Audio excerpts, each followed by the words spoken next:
hope that you will be fine and happy. We will read this chapter. Third, the government and its forms. Okay, let us start now this chapter. Government is an important organ and parts of the state. सरकार क्या है? ये सबसे ज्यादा important organ है हमारे state को और ये हमारे स्टेट का पार्ट है. The orientations and the form of the government varies from one country to another. यहाँ तक कि एक देश को चलाने के लिए सरकार सबसे ज्यादा महत्वपूर्ण रोल प्ले करती है. Most of the countries of the world today have adopted democratic form of government. यहाँ तक कि जो हमारी भारत की जो गवर्नमेंट है, सरकार है, वो एक प्रजातांत्रिक सरकार है. For example, government of the people, जो भी सरकार के लोग होते हैं, by the people and for the people, वो लोगों के द्वारा या लोगों के लिए होते हैं. नीड फॉर गवर्नमेंट, सरकार की आवश्यकता. The absence of the government, यदि सरकार न हो तो the country or the state would be like a disorganized mess without the means to collective action. तो यदि देश में या किसी राज्य में सरकार ना हो तो वह देश, वह राज्य प्रॉपर वे में नहीं चल पाएगा, अर्थात उसकी सारी अर्थव्यवस्था ही बिगड़ जाएगी. Every country needs a government to take decision. प्रत्येक नागरिक को, प्रत्येक देश को सरकार की जरूरत होती है, क्योंकि सरकार ही टेक डिसीजन, सरकार ही निर्णय लेती है अबाउट मेंटेनिंग पीस, शांति बनाए रखने में, एंड ऑर्डर कंट्रोलिंग ट्रैफिक, और ट्रैफिक कंट्रोल करने में, and the protecting the country, देश को सुरक्षित प्रदान करने में, एंड फ्रॉम द फॉरेन इन्वेशन, और विदेशी चीजों से इन सबको प्रोटेक्ट करने के लिए सरकार ही महत्वपूर्ण थे, सरकार ही अहम भूमिका निभाती है. Modern government is the quite different. जिस तरह हमारी जो मॉडर्न गवर्नमेंट है, यदि वो शांत हो जाए फ्रॉम द एंसेंट, प्राचीन की अपेक्षा और मेडिवल टाइम गवर्नमेंट की अपेक्षा, the government had limited functions in the ancient. जिस तरह हमारी प्राचीन सरकार ने क्या किया था, कुछ फंक्शन थे जिनको बिल्कुल धीरे धीरे एक लिमिटेड कार्य करते थे. And the medieval but the modern government, लेकिन जो हमारी मॉडर्न गवर्नमेंट है, हैज मैनी फंक्शन, वो बहुत सारे अधिक कार्य करते हैं टू परफॉर्म अपॉन वर्क, जो तुम्हारे कार्यों पर आधारित होते हैं, जिससे कि हमारा देश अधिक समृद्धिशाली, अधिक संपन्न और अधिक शांति प्रिय बन सके. वर्किंग ऑफ द गवर्नमेंट, सरकार के कार्य. The government take actions on many social issues.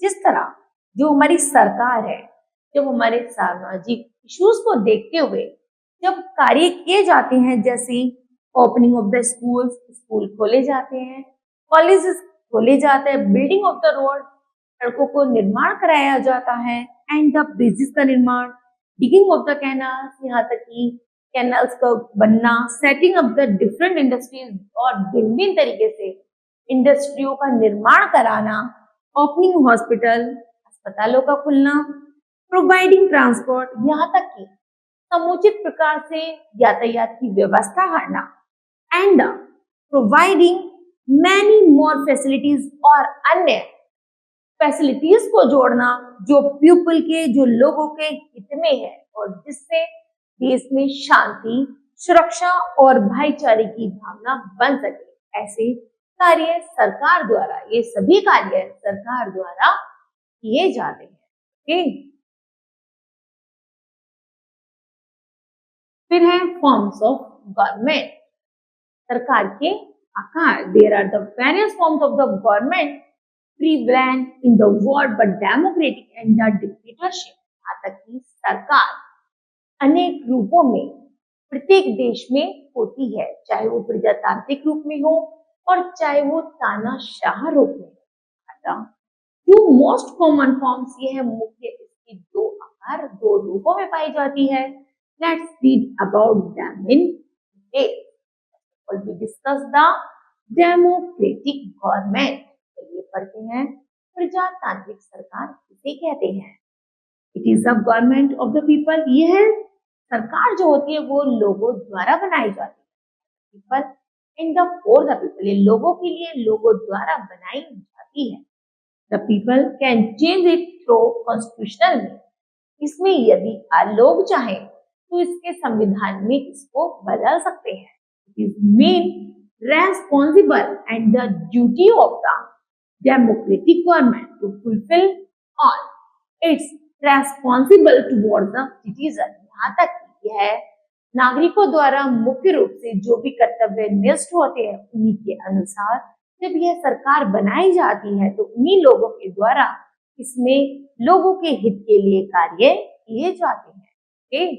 Next है dictatorship. Government in the dictatorship. तानाशाह सरकार वह सरकार होती है जिसमें totally opposite to the democratic government, यह प्रजातांत्रिक सरकार की बिल्कुल विपरीत होती है, क्योंकि इसमें डेमोक्रेटिक गवर्नमेंट में जो भी सरकार बनाते हैं वो लोग बनाते हैं, आम जनता बनाती है जनता के हित के लिए। उसी तरह तानाशाह में डिक्टेटरशिप गवर्नमेंट में जो सरकार बनाते हैं इन्हें dictator people have no right, उसमें आम जनता को, आम लोगों को कोई अधिकार नहीं होता किसी भी चीज को चूज करने का।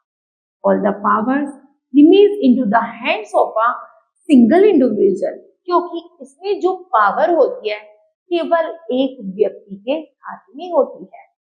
He is not answerable to anybody.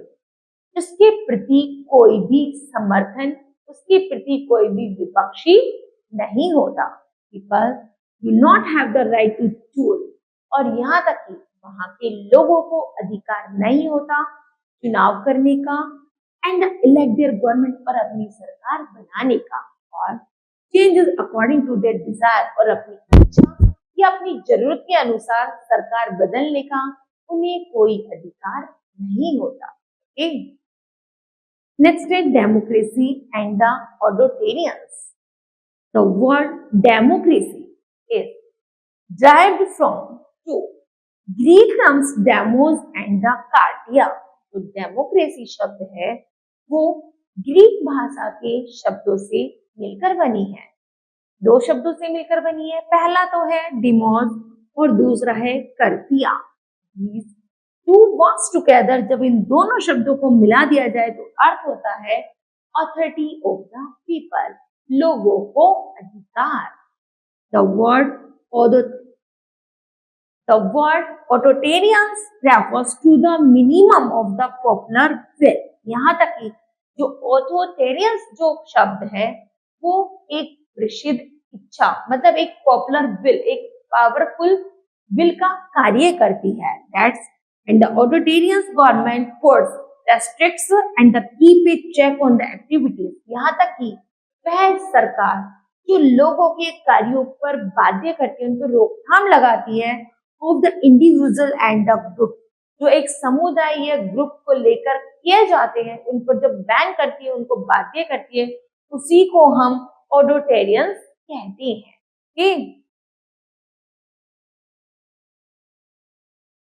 Key elements of democracy. The following key elements make the working of a democratic government successfully. Number first, liberty, equality, concern or justice, participation and need to resolve conflict. Okay, first पढ़ते हैं हम liberty.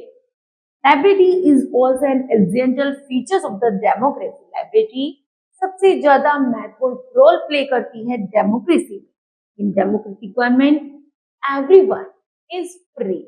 Democratic government में प्रत्येक व्यक्ति स्वतंत्र होता है, free होता है टू एक्सप्रेस हिज व्यूज, अपने व्यू रखने के लिए। to for association and have to have faith in any religion of his her choice. यहाँ तक कि उसको अधिकार है कि वो अपना कोई भी धर्म संस्कृति को बोल सकता है, उसको स्वीकार कर सकता है, अर्थात यह एक प्रजातांत्रिक सरकार है। ओके, दूसरा है इक्वेलिटी, समानता। Equality is one of the major plus, समानता यहाँ के सरकार का सबसे महत्वपूर्ण स्तंभ है। In equality everybody yes equal, यहाँ पर इस प्रदेश में रहने वाला या इस सरकार में रहने वाले लोग सभी समान होते हैं, चाहे वो इकोनॉमिक रूप से हो, पॉलिटिकल हो या फिर सिविल राइट्स के आधार पर हो, on the basis of his और हर एबिलिटी विदाउट एनी डिस्क्रिमिनेशन, बिना किसी पक्षपात के, चाहे लड़का हो चाहे लड़की हो, सभी को समानता का अधिकार दिया गया है, चाहे उसकी कोई जाति हो, कोई भी धर्म हो या कोई भी रंग हो, कोई भी उसका आकार हो। ओके, नेक्स्ट है कंसर्न फॉर जस्टिस, न्याय के प्रति होना। Justice is an important animal, न्याय यहाँ का सबसे महत्वपूर्ण तथ्य है of a democratic government as well the administration runs according to the fixed law, क्योंकि प्रशासन जो है वो प्रजातांत्रिक सरकार द्वारा बनाए गए कायदे जो कानून होते हैं वो बिल्कुल निर्धारित होते हैं, जो सभी के लिए समान है, in which all should be treated equal and given justice, इसलिए यहाँ पर लोगों को एक समान माना जाता है और न्याय भी एक समान किया जाता है। ओके, नेक्स्ट है participations. Participation is an important and the integral element in the working of a democratic government। यहाँ की participation यहाँ पर प्रजातांत्रिक सरकार का सबसे ज्यादा महत्वपूर्ण रोल प्ले करती है। In a democratic government, every adult citizen, जो भी प्रत्येक एडल्ट मतलब युवा नागरिक होते हैं जिनकी उम्र 18 साल से ऊपर है, has the right to cast his or her vote during the election, उन्हें चुनाव में अपनी इच्छा रखने का सभी को अधिकार दिया जाता है, चाहे वो किसी जाति का हो चाहे किसी धर्म का हो। He or she can also stand a candidate, उसमें चाहे कोई लड़का हो चाहे कोई लड़की हो, दोनों को कैंडिडेट बनने का अधिकार प्राप्त है।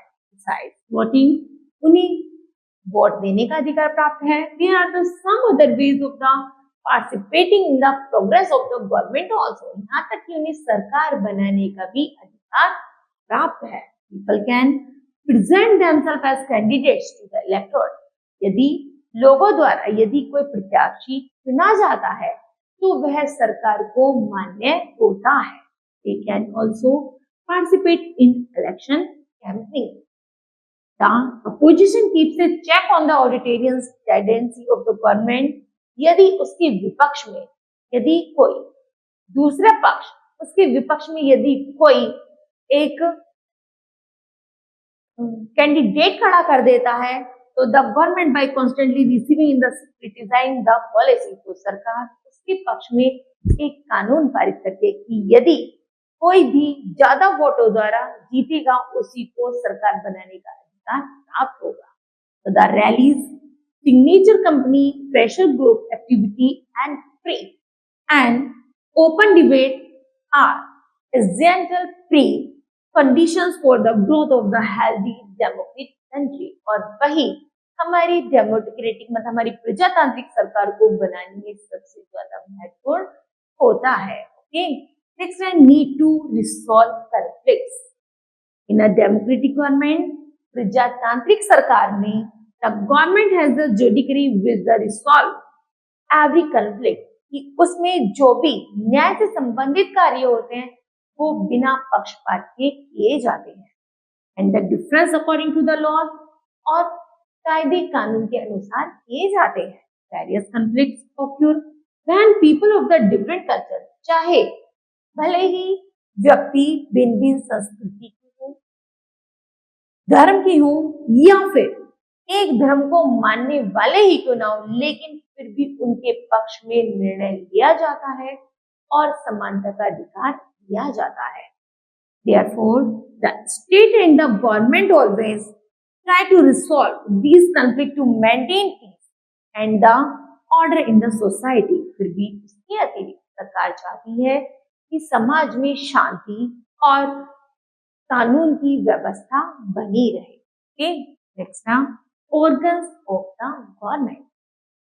There are the three organs of the government. These organs works to establish a society. ये जो तीन organs हैं, ये हमारे समाज को स्थापित करने में सबसे ज्यादा महत्वपूर्ण रोल प्ले करते हैं। Atmosphere, where all the progress of individual is possible. The three organs are as follows. The first, legislative, executive, and the judiciary. The legislature and its function. The organs of the government, यदि सरकार के जो ये organs हैं, that makes law is known as the legislature, जो जिसके तहत कानून बनाए जाते हैं उसी को हम legislative कहते हैं।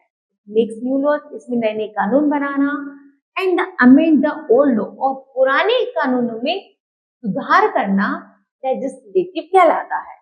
It perform the following functions.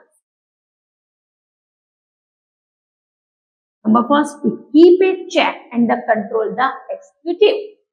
It has full control over the government finance. The parliament can reject or pass any proposed tax. Number third, it can also pass a no confidence motion against the council of ministers. Next step, the legislative can even impeach the president. Okay. Then the executive and its functions. The laws are brought into effect by the executive. जब कायदे कानून इसके द्वारा खरीदे जाते हैं या उनमें कुछ परिवर्तन डाला जाता है उसी को हम executive कहते हैं. The executive includes functions such as administration and the maintenance of law. इसका कार्य है कायदे और कानून को क्या करना था, मेंटेनेंस और उनको प्रशासनिक रूप से ऑर्डर मतलब उनको फॉलो करने में किया जाता है. Performs the following functions. Number first, in Bharat the supreme commander of the armed force of the president. President द्वारा जो सुप्रीम कमांडर होते हैं आर्मी सेना को क्या किया जाता है, कमांड किया जाता है. वॉर्स एंड द सिंगिंग और the treats are the declared by him. यहाँ तक कि जो युद्ध होता है उनका जो निर्णय लिया जाता है वो एग्जीक्यूटिव ऑफिसर द्वारा किया जाता है. Responsible for looking after the defence. देश की सुरक्षा से संबंधित कार्यों को और विदेशों से संबंधित इन चीजों को इसमें जोड़ा जाता है. आगे है the executive needs money for the business of the government. यदि सरकार को कोई कार्य करना होता है तो उससे संबंधित जो पैसा होता है, धन होता है, वो इसी का कार्य होता है. It prepares the budget. इसका कार्य है, एग्जीक्यूटिव का कार्य है बजट तैयार करना. And goes it pass the legislator, और इसे लेजिस्लेटिव तक पहुंचाना. आगे है द एग्जीक्यूटिव अपॉइंट्स द जजेस in the consultations with the chief justice of the supreme court. Okay, next है judiciary and its functions. It make sure that the laws are the enforced properly. यहाँ तक कि यह जो नियम कायदे कानून है यह इस पर न्याय पर आधारित होता है. Punishes the offenders in the according with the provision of the law. यानी कायदे कानून के अनुसार ही लोगों को पनिश किया जाता है. The judiciary performs the following functions. Number first है the judiciary has the sole power of interpreting the constitution. यहाँ तक संविधान के अनुसार इतनी शक्ति दी गई है कि जो भी निर्णय ले वो एक न्याय के अनुसार ले. The judiciary is the supreme authority of the constitutional provisions. Okay. Next is it settles the disputes between. इसमें नागरिकों के जो भी झगड़े होते हैं सरकार से, सेंट्रल के, स्टेट के जो भी झगड़े होते हैं इन सभी को इसके अंतर्गत डाला जाता है. It also protects the fundamental rights of the citizens. It also gives advice to the president regarding the legal position on any matter. Okay. Next है फ्रांसिस।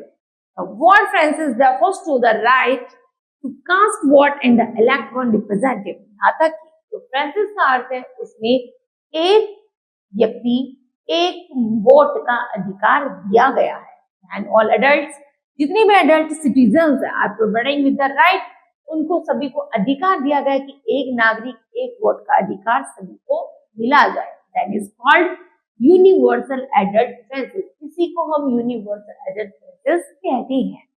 इन भारतीय सिटीजन जिनकी उम्र लगभग 18 साल से ज्यादा है ना, उन्हीं को इलेक्शन में वोट देने का अधिकार प्राप्त है।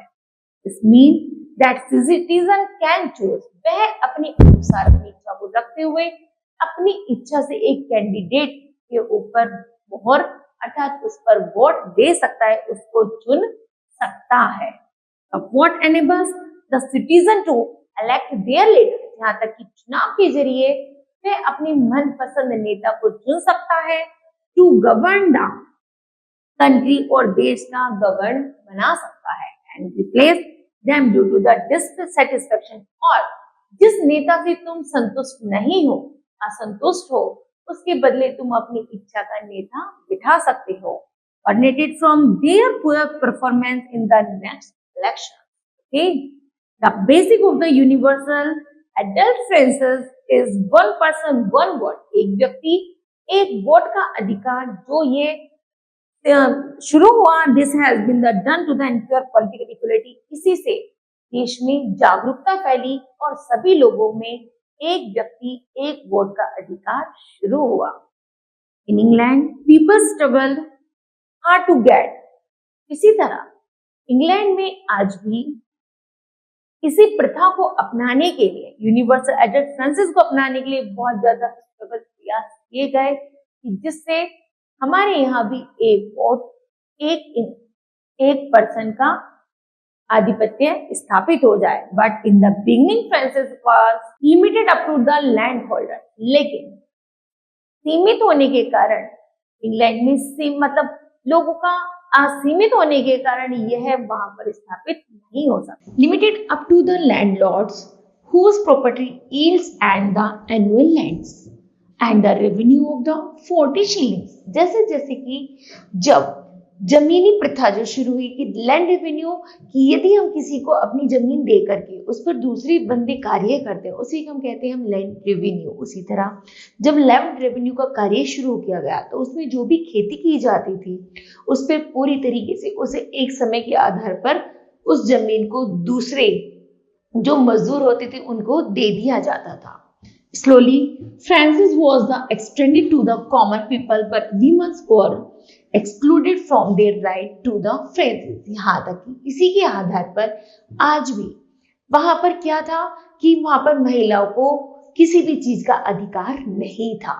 In England, women were given the right to the vote in the 1928 only। लगभग सबसे पहले इंग्लैंड में औरतों को 1928 में अधिकार मिला कि वह अपने अधिकार के बल पर किसी का चुन सकती हैं, अर्थात मत दे सकती हैं। Okay, on 10 December 1948 the United Nations adopted the Universal Declarations of the Human Rights। यहाँ तक कि मानव अधिकार के तहत 10 दिसंबर 1948 को यूनाइटेड नेशन ने जब इसको अडॉप्ट किया मानव अधिकार को, तो इसमें मैन और वीमेन दोनों को इक्वलिटी का अधिकार दिया गया। In article 21 of the declarations the franchise is defined as a human right. जैसे जैसे मानव अधिकार के अनुसार जैसे 21वें अनुच्छेद में देखा गया और उसमें मनुष्य को, उसमें मानव को एक इक्वलिटी की भावना नापी गई और उन्हें मानव अधिकार से सम्मानित किया गया। Anti apartheid struggles. Apartheid refers to the policy of the racial discrimination. यहाँ तक कि जो एपार्थाइड है अर्थात जो पक्षपाती या भेदभाव की नीति है वो बहुत ज्यादा तीव्र गति से बढ़ती ही जा रही थी।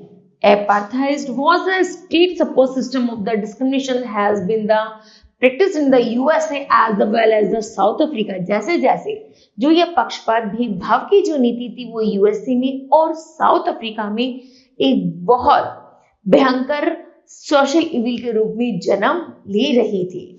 अपर apartheid, the black South Africans were denied fundamentals and the political rights and the liberties। यहाँ तक कि जैसे इसके दौरान जो भी अफ्रीका में, साउथ अफ्रीका में जिस तरह काले गोरों का भेदभाव किया गया और काले गोरों के साथ कि जो काले लोग हैं उनको एक अलग और जो गोरे लोग हैं उनको एक उच्च सम्मान दिया जाता था, उसी तरह they continued their struggle for a long time against the policy at the racial discrimination. तो जो काले लोग होते थे उनके सामने एक बहुत बड़ी वो थी, सोशल इविल थी। वो हमेशा अपने जीवन में स्ट्रगल करते रहते थे कि किस तरह हम अपनी इस बुराई को इस समाज से खत्म कर सकें, काले गोरों का भेदभाव मिटा सकें और देश में रहने वाले सभी लोग समान हैं, उसके लिए वह दिन रात स्ट्रगल करते रहते थे।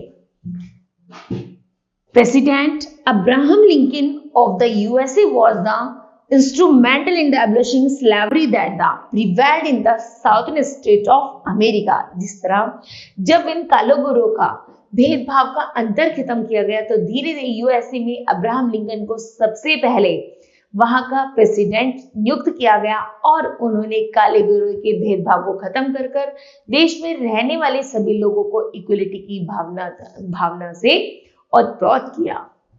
इन South Africa Nelson Mandela and his the party, Nelson Mandela और उनकी पार्टी के लोग the African National Congress had been carrying on the anti apartheid struggle. उन लोगों ने भी इस बुराई को खत्म करने के लिए बहुत सारे आंदोलन भी किए। इन जून 1964, जून 1964 में Nelson Mandela and the 7 others peoples were sentence और बाकी अन्य लोगों के साथ जब ये घटना घटी तो उन्हें कई बार जेल भी जाना पड़ा। He was released from the jail in the February 1990 और जब वो फरवरी 1990 में जेल से उनको रिहा किया गया लगभग 27 सालों के बाद, तब उन्होंने इस डिस्क्रिमिनेशन या एंटी अपार्थाइड सिस्टम को देश से खत्म कर दिया। The system of the apartheid or the social discriminations came to the end और जल्दी ही समाज से इन सारी बुराइयों को हटा दिया गया। South Africa with the first free multi party election, सबसे पहले साउथ अफ्रीका 1964 में एक मल्टी पार्टी नियुक्त की गई। Okay, Nelson Mandela was the first election. Nelson Mandela ने उस समय पहला प्रत्याशी बने and became the first president of the independent South Africa और स्वतंत्र साउथ अफ्रीका के पहले राष्ट्रपति बने। Okay, then kids, this chapter will be completed. I hope that you understood well. Thank you. Have a nice day.